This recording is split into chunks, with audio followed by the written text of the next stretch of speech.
What am I saying again? This is MPW, MPW. the podcast with your host, Xylo Aria. Cool. a podcast about music production for the everyday musician, where we learn from experienced studio engineers and each other.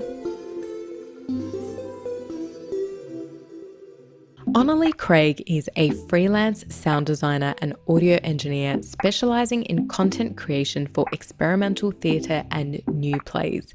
She is currently working as an A2 at Hamilton on Broadway, and she was the creator of the ALC miking technique now used throughout Hamilton shows around the world.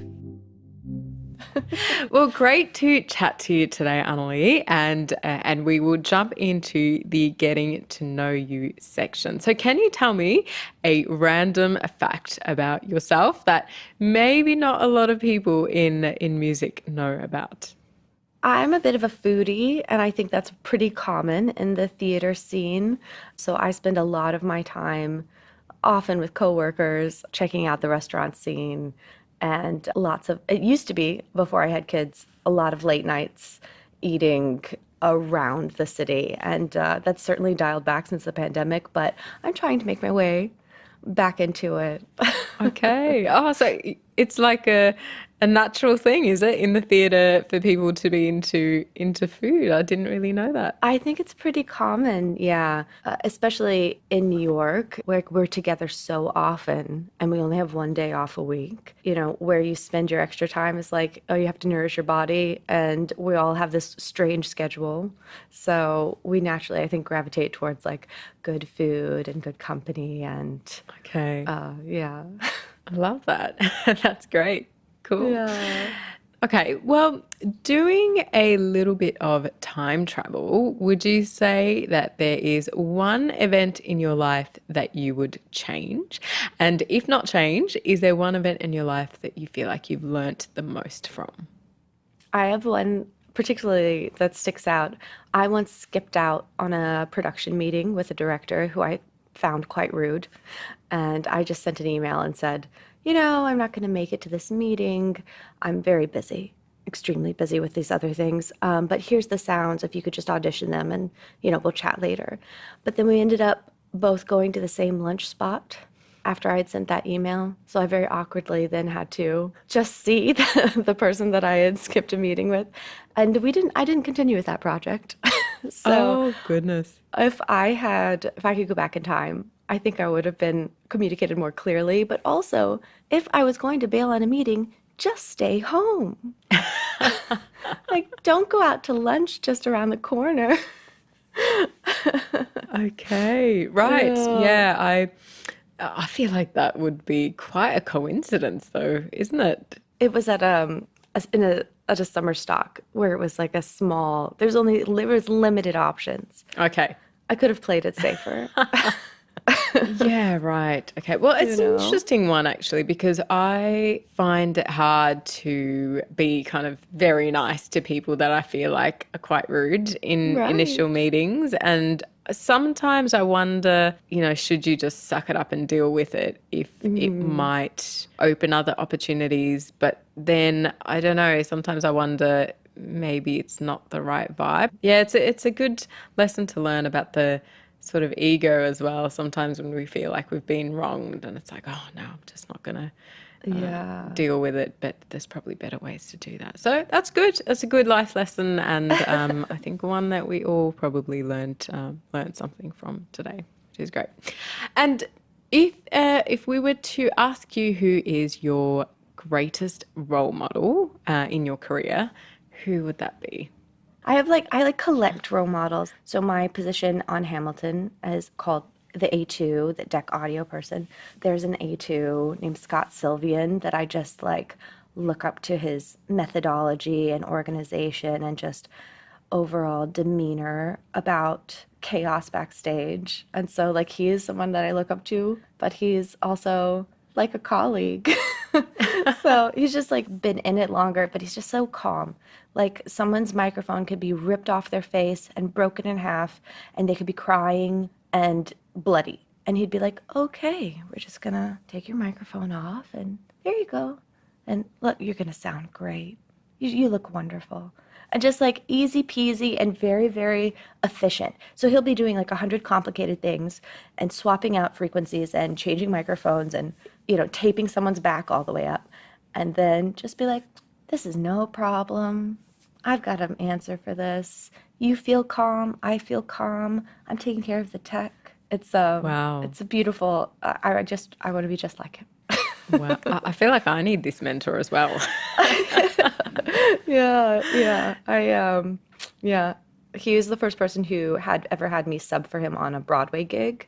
So I had been working off Broadway and on tour and off Broadway. So I feel like I took a lot in from his introduction into that level of audio. Okay. That's amazing. And I think you can never have enough of that skill of staying calm when everything else around you is going crazy. It's so true. I think it's wild how much my job in particular, but audio and theater generally, is so reliant on those soft skills, like the people skills and making the artist feel comfortable and like they can produce their best work while also having to be very technically minded. Yeah, it's funny how often this has come up from, in podcast episodes as well, of how important that soft skill is. And I don't know, I think you could almost extend it to outside of audio to pretty much everything else. Truly. Yeah.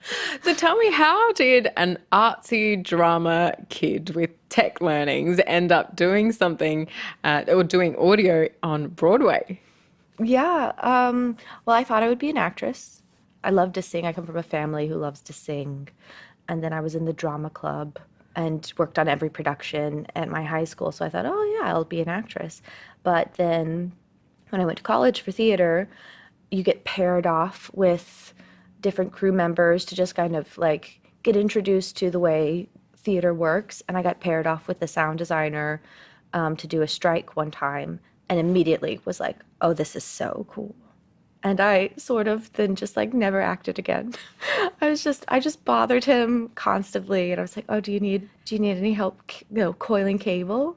Oh, how do you do this? Oh, this is Pro Tools. Oh, can you show me how to use Pro Tools? And I sort of just fell in love with sound very quickly and started designing straight away, and then never looked back. Wow. And so it was a very, very quick switch. A lot of people are like, oh, I thought you acted. And I'm like, oh, sure. I like acting, but I love audio. I switched my minors to music industry so that I could have a little bit more of a grounded technical background. And I did a lot of summer internships in operas and performing arts schools and camps. And one of them, Williamstown Theater Festival, is a summer gig that I did that sort of led me to meet my boss, who is a Broadway sound designer, and he sort of scooped me up and kind of gave me projects until I ended up on Broadway. Wow. Okay. That's great. So it sounds like you found it fairly early, like what you really wanted to do. 18, 19.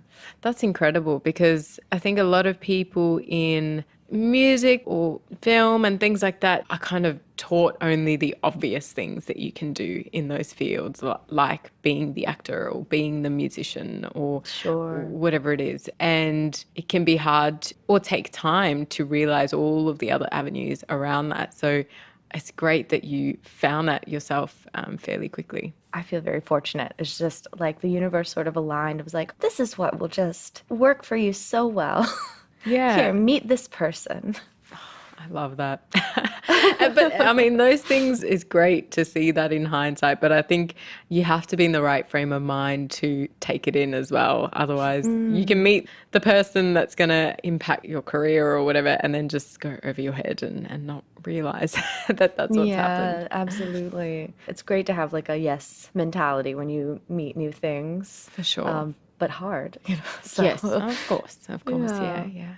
So tell me about the new style of mic rig that you designed for Hamilton.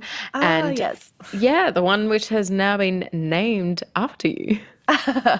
Yeah, we call it the ALC Special. So theater rigs are often worn in your hair with toupee clips, or there's a prefab boom style that most microphone manufacturers can make. Those sorts of things are really good for a one-off or a short stint, but if you're going to be wearing it under an extremely active role or situation, they can get quite uncomfortable. So my boss asked me if I thought I could make one myself with wire and make it a single ear. And the key was it needed to go under the earlobe instead of over the earlobe, which is typical because the costumes involve these tri-corner hats and the reflections off of these hats make the EQ kind of heinous. So if the closer you are to the brim of the hat, just like it really distorts the EQ, and then it comes right off and on and off and on and off for choreography. So he wanted it as far away from the brim of the hat as possible, but also comfortable and able to withstand 3 hours of intense dancing and sound good. Okay. And so so I use a really, really light galvanized steel or music wire, depending on how brittle or like strong we want it to be. And it goes over the ear, and I tie it on using a fly fishing technique with a tool called a whip finisher. And I use tippet made out of fluorocarbon. And I tie it on in this really, really secure way. So it's beautiful, it's invisible, it's very comfortable. And now all Hamiltons do it. Wow. Yeah, there are photos online, but I'm really happy with it. I hope more people adopt it. I'm not like secretive about it. I'm like, I'll teach anyone how to do it. I think it's a comfortable and beautiful way to get good sound in theater productions. So that's my Wow. bag. That is incredible to create something that's now being used all over the world. Yeah, I'm proud of it. But also, it's just string, sort of. It's just like a very specialized kind of string and some wire, and you learn a technique. Yeah. Yeah, it's simple, but no one was doing it before you. Yeah. I watched the film only one time, but all they did was stare at the microphones. And I was like, oh, that looks good. Oh, that looks good too. It's funny what grabs your attention when you're in different fields, because probably no one else was focusing just on the mics. I'm sure. My husband was sitting next to me and he was like, oh, did you see that camera move? That's so cool. And I was like, I didn't. No, I was looking at the microphone. So moving on to your career as a theatre sound designer. So can you tell me, what does a theatre sound designer do? So the sound designer in theater is responsible for everything that the audience hears, and they're also responsible for all of the equipment that is required to deliver it to the audience. So on a small off-Broadway production, which is like where I'm a designer, I'm responsible for selecting the speakers, keeping that within the budget, communicating to the crew what the signal path is and how we're going to mic or not mic, how we're going to organize playback, whether we're using QLab or Ableton Live or some other kind of playback software or just device even.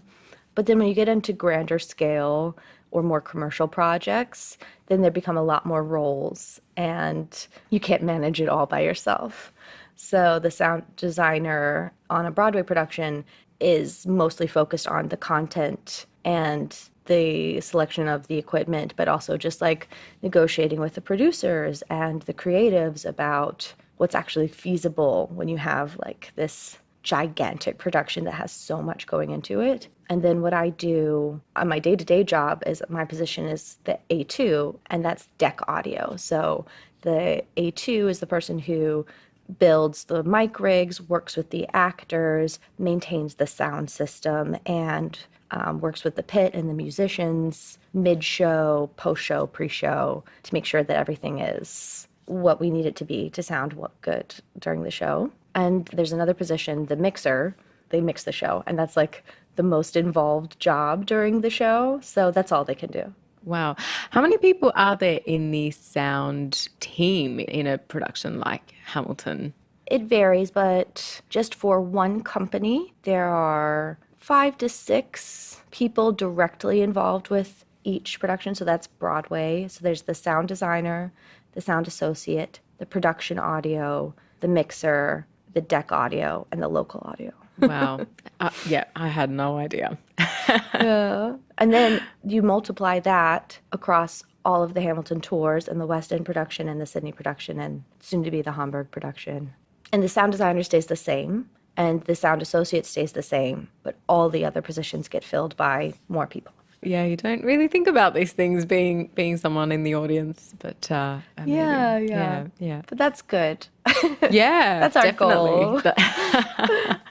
So, how is live theatre audio different from studio audio, would you say? I think that live audio is just a lot more on your feet and it changes day to day. So you might have a new understudy subbing in for a role and that changes the whole dynamic of the blend. So you have to be a really keen listener, but then also not hold on too tightly to the way that you want the mix to sound. You have to, meet the talent like where they're at because a lot of variables can change at any time. So it's a little bit different than the studio in that, in the studio you can get it. If you keep doing takes, like you can get that just right the way that you intended. And in live theater, and you need to be a little bit more flexible. I think that's like the major difference. Right. Okay. So you mentioned when an understudy comes in, for example, how would a change in person change the mix completely? It definitely, just like everyone has their own take on a character. For instance, our current Eliza, she's out for this week. And so we have a couple of women who cover the Eliza part, and each one of them have their own unique way of doing the riffs. Some of the riffs are an up option, and some of the riffs they go down and they're a lot more nuanced, or they fit a lot more notes in the run. And so you have to make sure that all the other elements going on in the mix complement that so that it can be heard the most beautiful way that you can. Right. That's very interesting.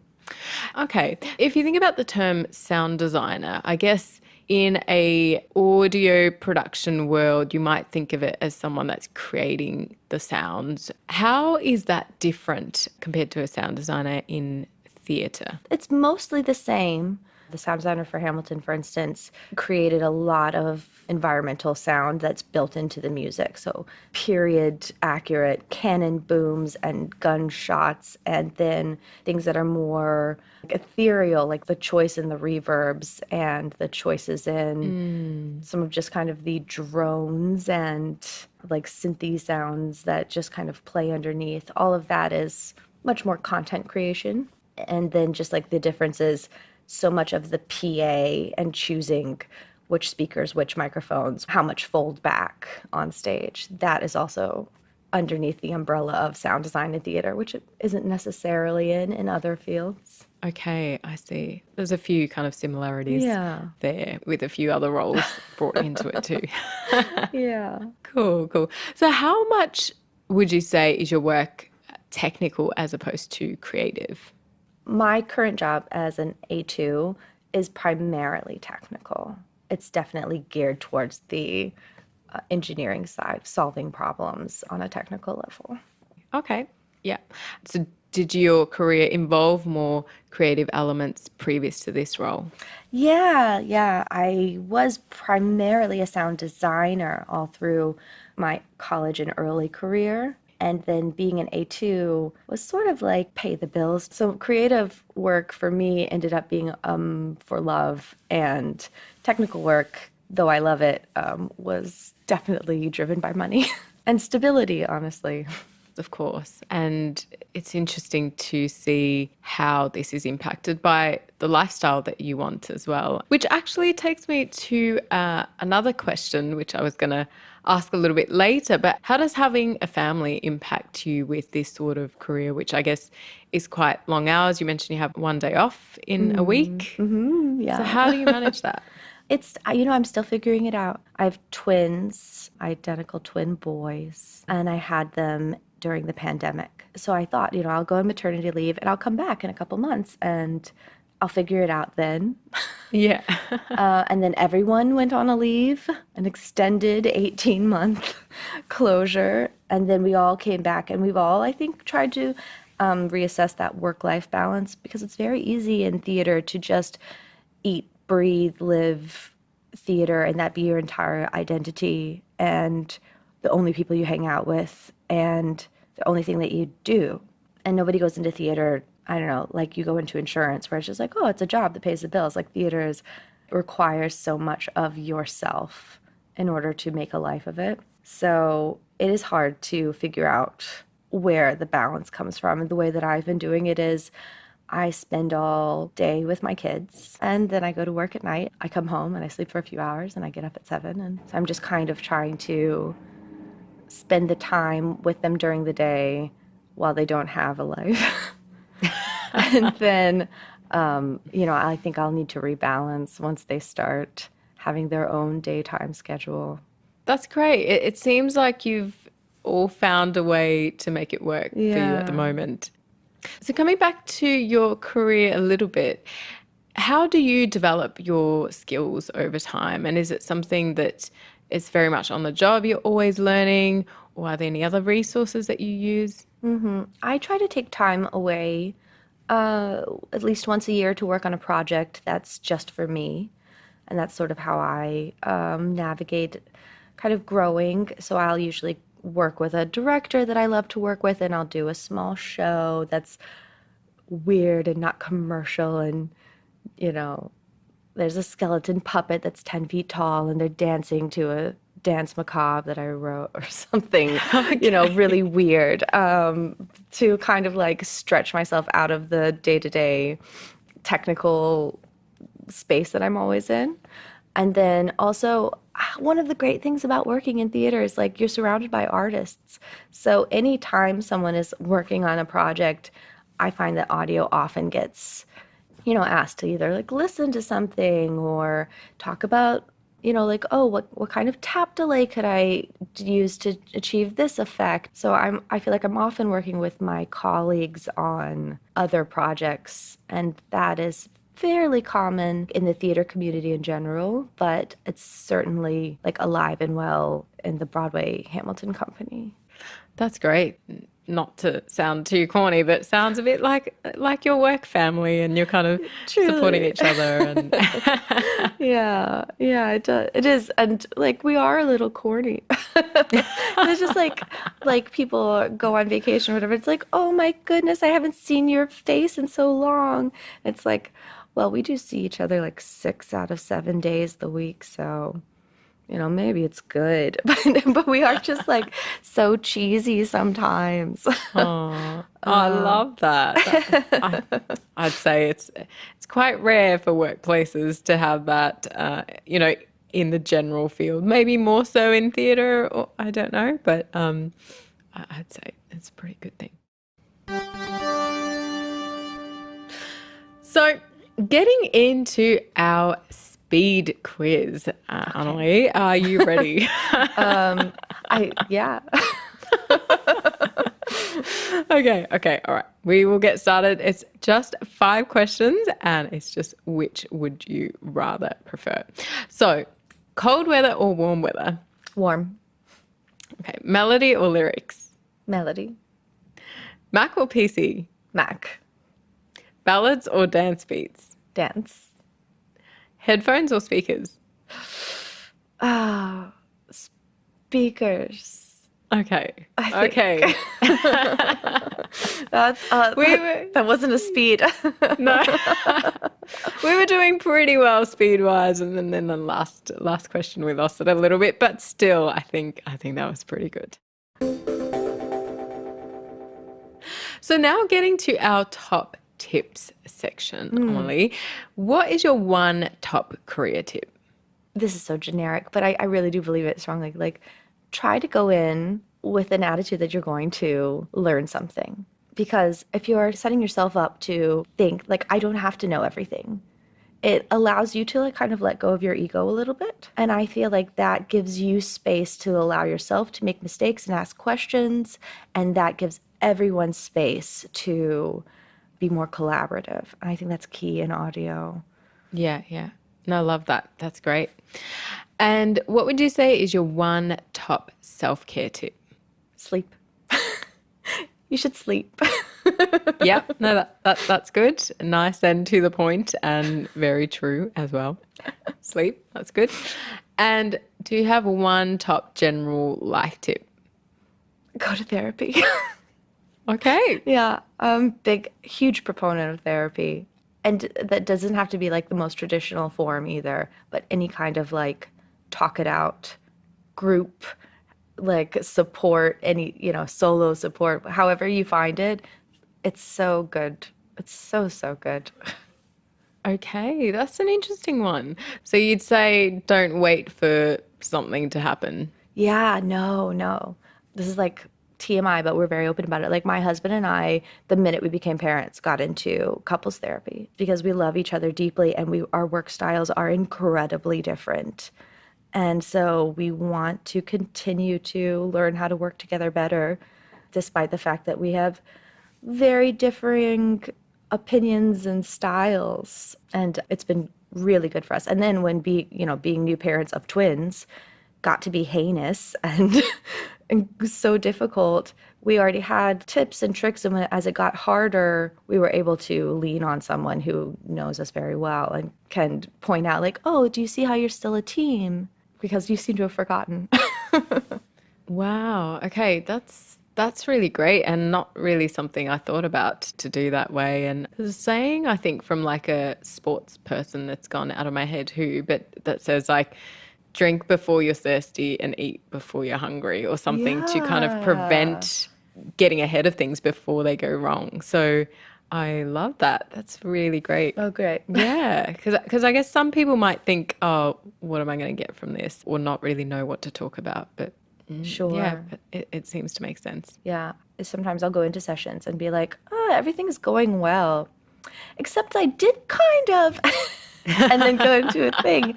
The days that I don't have an agenda are actually like really wonderful. Oh, that's great, actually. I will take that away for myself and maybe use it as well. Oh, super, super. My biggest takeaways from AnnaLee were to get involved in new projects whenever you can so that you are continually learning and improving your skill set. My second biggest takeaway was to go in with an attitude of learning so that you don't feel like you need to know everything, which opens you up to take in new information when it's available to you. And my last biggest takeaway was to be open to new possibilities. So it looks like AnnaLee found a career in theatre and sound while actually looking to pursue a career in acting, which she is so happy about finding that switch. So I hope you enjoyed our episode today and we look forward to seeing you in 2 weeks.